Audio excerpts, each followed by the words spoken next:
Katika maisha ya kila mwanadamu hapa duniani kuna kule kupanda na kushuka, yaani kila mtu anapitia season yake, na usifanye kosa hili kama katika maisha yako.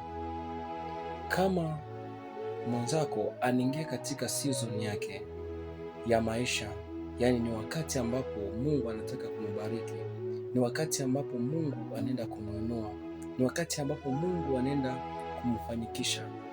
Kama usifanye hili kosa kutaka kuingia katika season yake. Kama wewe unafanya kazi ya kuimba, aidha kuna mtu ambaye anetuma nyimbo yake ina hiti sana, usifanye kosa kwa hiyo season yake kuachilia nyimbo yako, kwa maana itafeli na utadhani Mungu amekusahau, lakini umeingia katika season ya mwenzako. Kila mtu ana wakati wake, vumilia.